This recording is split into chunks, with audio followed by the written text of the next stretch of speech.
Albert Einstein once said, everybody's a genius, but if you judge a fish by its ability to climb a tree, it will live its whole life believing that it is stupid. Ladies and gentlemen of the jury, today on trial we have modern day schooling. Glad you could come. Not only does he make fish climb trees, but also makes them climb down and do a 10-mile run. Tell me, school, are you proud of the things you've done? Turning millions of people into robots, do you find that fun? Do you realize how many kids relate to that fish swimming upstream in class, never finding their gifts, thinking they are stupid, believing they are useless? Well, the time has come, no more excuses. I call school to the stand and accuse him of killing creativity, individuality, and being intellectually abusive. He's an ancient institution that has outlived his usage. So, Your Honor, this concludes my opening statement, and if I may present the evidence of my case, I will prove it. Proceed. Exhibit A. Here's a modern-day phone. Recognize it? Here's a phone from 150 years ago. Big difference, right? Stay with me. Here's a car from today, and here's a car from 150 years ago. Big difference, right? Well, get this. Here's a classroom of today, and here's a class we used 150 years ago. Now, ain't that a shame? In literally more than a century, nothing has changed. Yet you claim to prepare students for the future? But with evidence like that, I must ask, do you prepare students for the future or the past? I did a background check on you and let the record show that you were made to train people to work in factories, which explains why you put students in straight rows, nice and neat, tell them sit still, raise your hand if you want to speak, give them a short break to eat, and for 8 hours a day tell them what to think. Oh, and make them compete to get an A letter which determines product quality, hence grade A of meat. I get it. Back then, times were different. We all have a past. I myself am no Gandhi.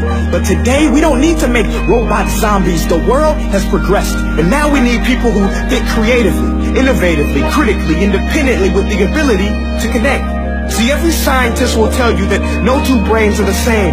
And every parent with 2 or more children will confirm that claim.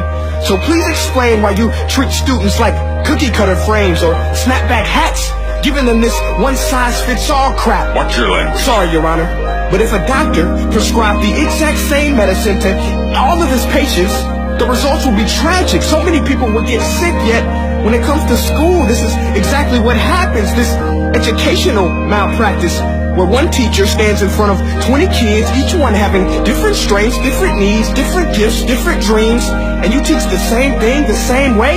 That's horrific. Ladies and gentlemen, the defendant should not be acquitted. This may be one of the worst criminal offenses ever to be committed. And let's mention the way you treat your employees. Objection. Overruled. I want to hear this. It's a shame. I mean, teachers have the most important job on the planet, yet they're underpaid? No wonder so many students are short-changed. Let's be honest. Teachers should earn just as much as doctors, because a doctor can do heart surgery and save the life of a kid. But a great teacher can reach the heart of that kid and allow him to truly live. See, teachers are heroes that often get blamed, but they're not the problem. They work in a system without many options or rights. Curriculums are created by policymakers, most of which have never taught a day in their life. Just obsessed with standardized tests. They think bubbling in a multiple choice question will determine success. That's outlandish. In fact, these tests are too cruel to be used and should be abandoned, but don't take my word for it. Take Frederick J. Kelly, the man who invented standardized testing, who said, and I quote, "These tests are too cruel to be used and should be abandoned." Ladies and gentlemen of the jury, if we continue down this road, the results will be lethal. I don't have much faith in school, but I do have faith in people. And if we can customize healthcare, cars, and Facebook pages, then it is our duty to do the same for education, to upgrade and change and do away with school spirit, because that's useless. Unless we're working to bring the spirit out of each and every student, that should be our task.